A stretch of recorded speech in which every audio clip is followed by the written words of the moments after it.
پاک میں اللہم صلی اللہ محمد علیہ وآلہ وسلم صلاۃ وسلام علیہ رسول اللہ صلی اللہ علیہ وسلم۔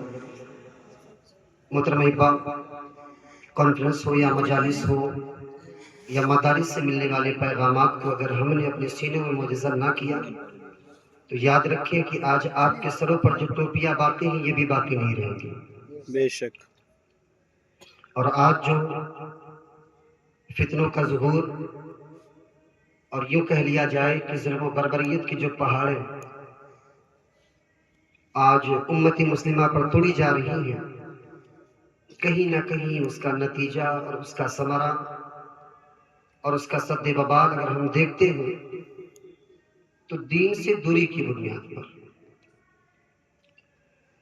ایک بات عرض کر دو، حضرت علی کرم اللہ تعالی وجہ الکریم مولا کائنات فاتح خیبر سیدہ طیبہ طاہرہ عابدہ زاہدہ سیدہ فاطمہ الزہرا سلام اللہ علیہا کے شوہر کی بارگاہ میں ایک شخص آیا، اس نے عرض کیا کہ حضور ایک مسئلہ لے کر کے آیا ہوں۔ آپ نے فرمایا کہو کیا بات ہے؟ اس نے کہا حضور فجر کے وقت میں اذان ہوتی رہتی ہے، سلام ہو جاتا ہے، دعائیں ختم ہو جاتی ہیں، لیکن نیند کا غلبہ آنکھوں سے نہیں جاتا ہے، آنکھ نہیں کھلتی ہے، وجہ کیا ہے؟ مولا کائنات نے فرمایا کہ وہ گناہوں کی جو نحوست ہے جو تم کر کے سوتے ہو، وہ گناہ جو دن رات تم کر رہے ہوتے ہو، وہ گناہ جن کو تم نے کر کے سویا ہوتا ہے، وہ گناہوں کی نحوست بڑی کڑیاں ہوتی ہے جو تمہارے ہاتھوں پیروں کو جکڑ کر کے رکھے ہوتے ہیں، جس کی بنیاد پر تمہاری آنکھیں نہیں کھلتی ہیں۔ آج کیا وجہ ہے، کیا معاملات ہیں؟ جلسوں میں سننے والوں سے زیادہ تعداد سنانے والوں کی ہوا کرتی ہے۔ اہل منبر ماشاءاللہ جمع غفیر کا ایک قافلہ ہوتا ہے، سننے والوں کی تعداد کم نظر آ رہی ہے۔ کیا وجہ ہے؟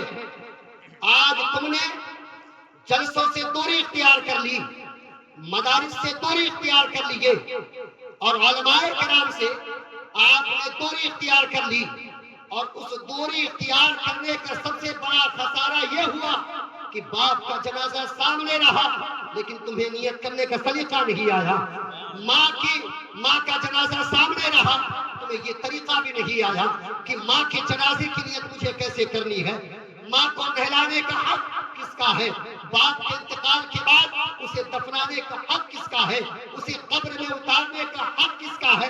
اگر اس کا کوئی سب سے زیادہ حقدار ہوتا ہے تو اس کی کوکھ سے جنم لینے والی اس کی اولاد ہوا کرتی ہے۔ باپ کو نہلانے کا بھی حق سب سے زیادہ کسی کو حاصل ہوتا ہے تو وہ بیٹے کو حاصل ہوتا ہے۔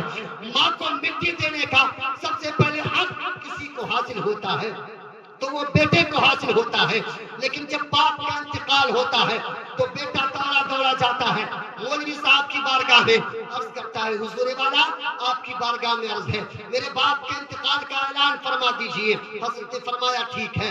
3 دن کے بعد میں آپ تشریف لے کر کے آئے اور کہا حضرت میرے باپ کے تیجا کا معاملہ درپیش آ گیا ہے، تیجے کے لیے 15 بچے مجھے قرآن خوانی کے لیے دے دیجئے۔ میں ملت کے نوجوانوں آپ سے سوال کرنا چاہتا ہوں، آج تم نے منبروں کو آباد نہ کر کے، مساجدوں کو آباد نہ کر کے، مدارسوں کو آباد نہ کر کے اپنا اتنا بڑا خسارہ کیا ہے کہ آج تمہیں باپ کے جنازے کو پڑھانے کے لیے ایک عالم کی بارگاہ میں جانا پڑتا ہے۔ کیا تمہارے پاس اتنا وقت نہیں تھا کہ تم محفلوں میں بیٹھ کر کے علماء کی بارگاہ میں زانوی ادب طے کر کے آپ اسے علم دین حاصل کر لیتے؟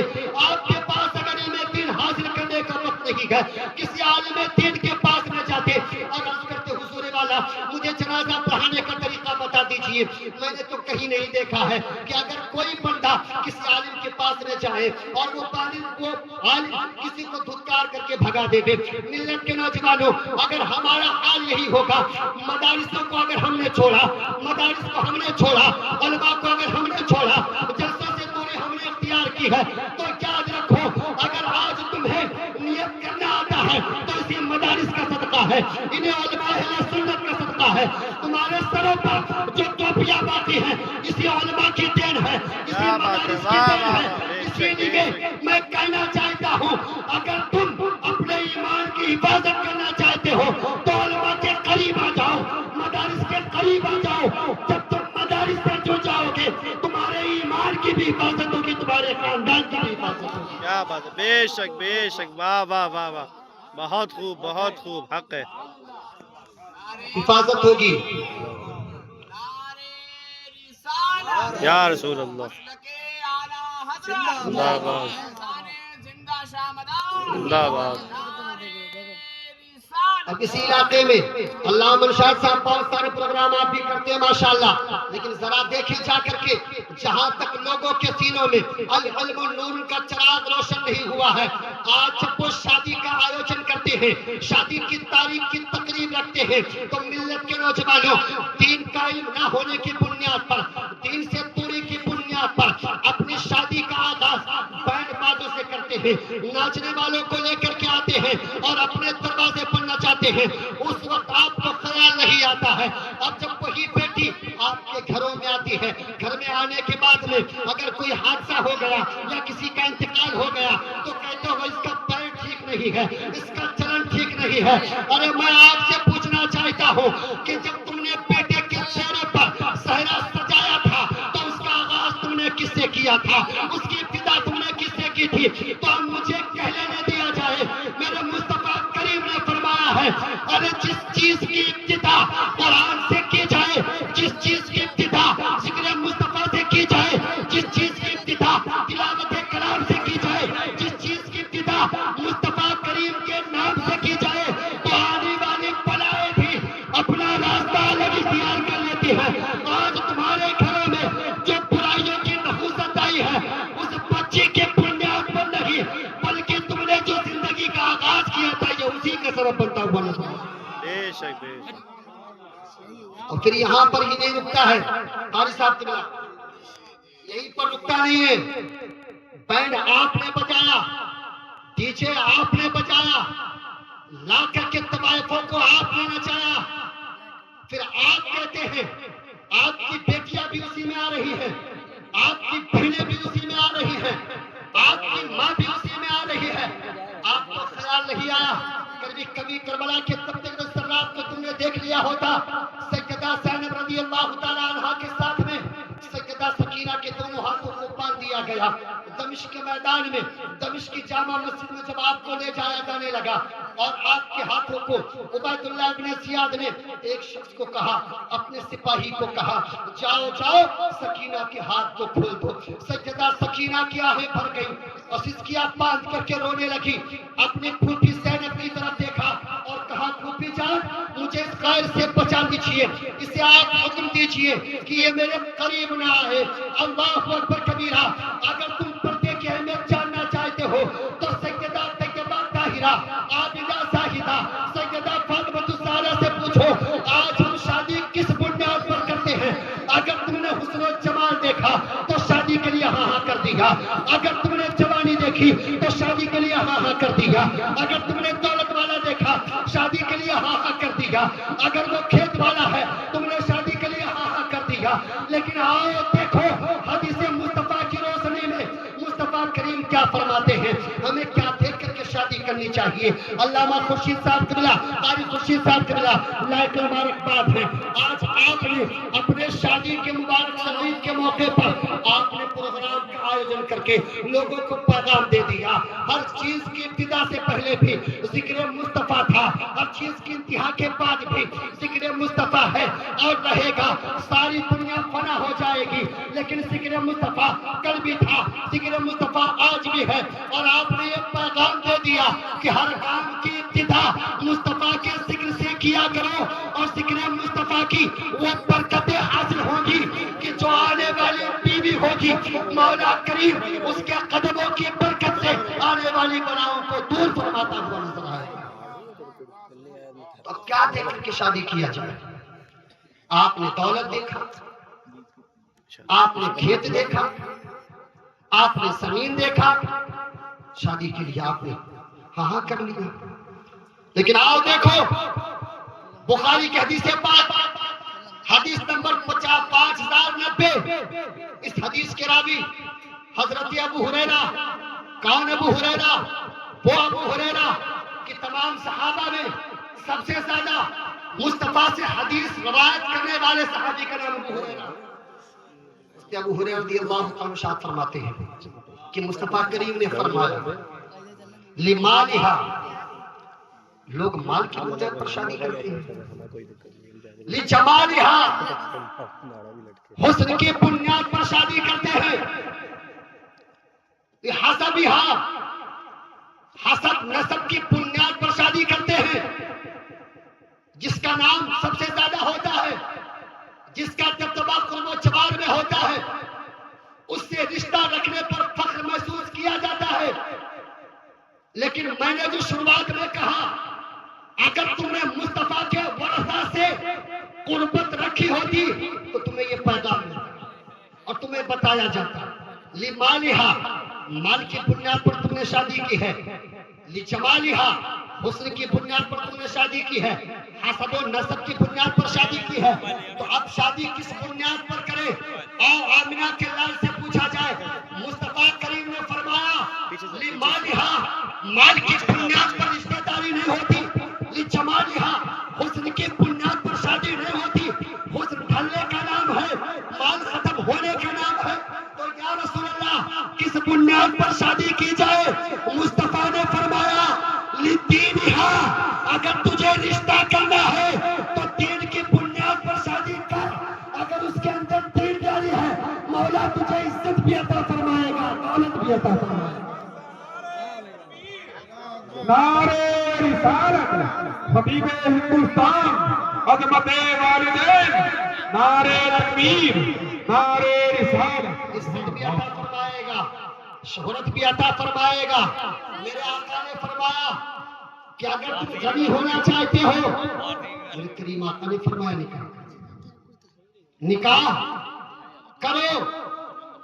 آپ کا ایمان تکمیل اس وقت ہوتا ہے جب بندہ نکاح میں ہو جاتا ہے۔ لیکن میرے کریم آقا نے ہمیں فرمایا دین کو ہم نے آسان کر دیا، دین بہت آسان ہے، لیکن اس دین کو سمجھنے کے لیے آپ کو علماء کے قریب آنا ہوگا، علماء کی بارگاہ میں ثانوی ادب طے کرنا ہوگا، ان کی بارگاہ میں آ کر کے عرضہ پیش کرنا ہوگا، حضور رہنمائی فرمائیں۔ لیکن آج یہ علماء کب تک کے ہیں؟